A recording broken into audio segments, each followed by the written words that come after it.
Assalamualaikum warahmatullahi wabarakatuh. Waalaikumsalam warahmatullahi wabarakatuh. Alhamdulillahilladzi nawwara qulubana binuri imani wa islam. Wassalatu wassalamu ala sayyidina Muhammadin sayyidil anam wa ala alihi wa ashabihi zawil huda wal kiram. Rabbi israh li sadri wa yassir li amri wahlul 'uqdatam min lisani yafqahu qawli, amma ba'du. Buat langkah yang pertama dan yang paling utama, marilah kita memuja dan memuji Allah Subhanahu wa ta'ala yang telah melimpahkan rezeki dan karunia-Nya yang tak terhingga kepada kita semua, sehingga kita dapat hidup penuh nikmat dan berkecukupan. Salam dan sejahtera senantiasa kita alamatkan kepada junjungan alam baginda yang mulia Muhammad Rasul Mustafa yang telah membuka cara pandang manusia dari menyembah Lata dan Uzza sehingga menyembah Allah yang Maha Kuasa. Yang terhormat Dewan Hakim, yang terhormat kaum muslimin sidang pendengar yang budiman, dalam kesempatan yang sangat singkat ini, izinkanlah kami untuk menyampaikan sedikit syarahan yang bertemakan mengelola zakat wakaf dan infak untuk membangun kesejahteraan masyarakat. Ya masyarakat muslimin rahimakumullah, sudah menjadi takdir Allah kehidupan di dunia ini dihiasi oleh beraneka ragam manusia. Ada yang baik, ada yang jahat, ada yang senang, ada yang susah, dan ada juga yang miskin dan ada yang kaya. Ini semua tentunya untuk menguji kita sampai tingkat mana kita dapat menghadapi cobaan dan sejauh mana kita dapat mensyukuri dalam menerima nikmat dan pemberiannya. Begitu pula hanya dalam bidang nikmat harta. Harta yang diberikan kepada kita itu merupakan cobaan yang diberikan Allah kepada kita agar kita dapat menjaga dan menggunakannya dengan semestinya.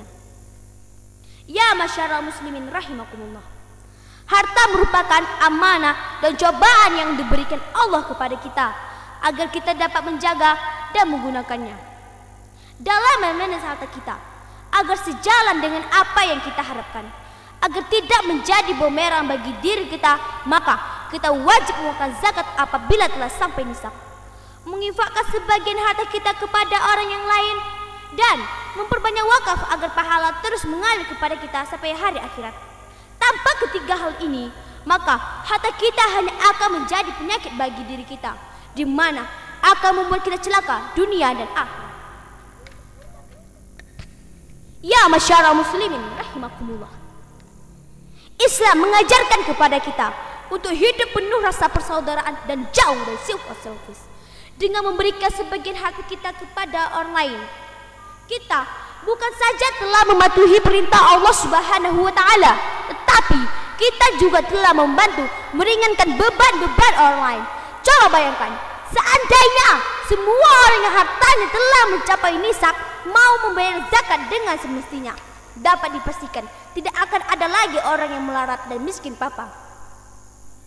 Bayangkan, zakat dari satu SPBU saja mencapai 500 juta setiap tahunnya.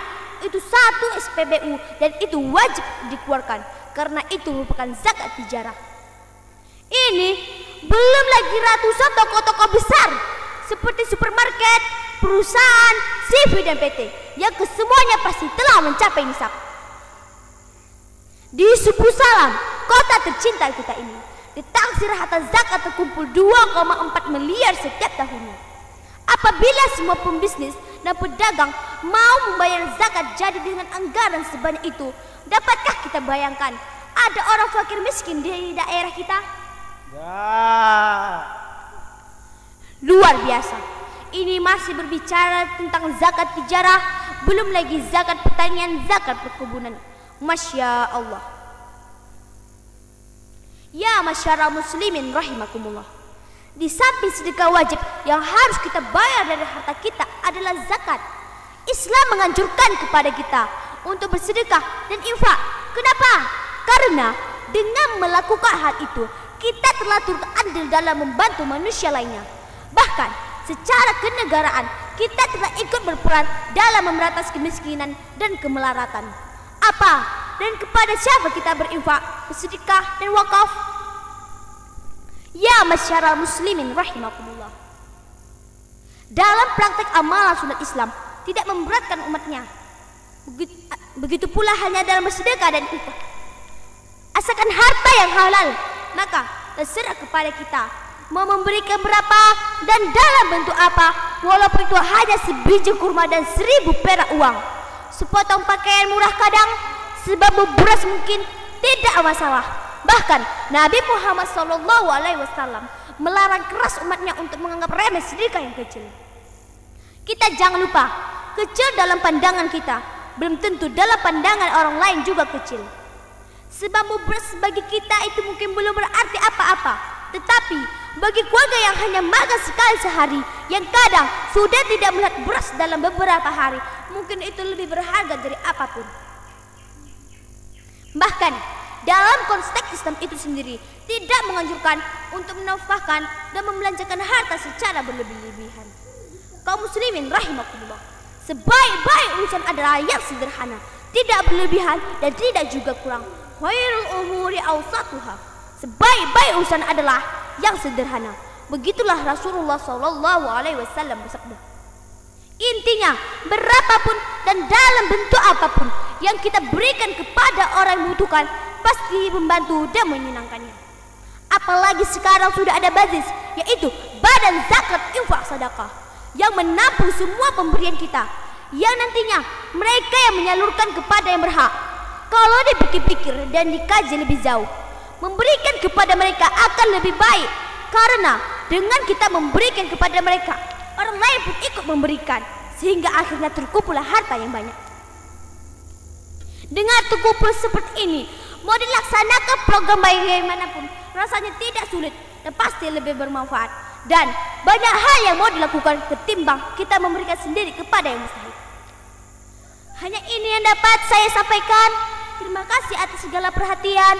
Mohon maaf atas segala kekurangan. Akhirul kalam, wabillahi taufiq wal hidayah.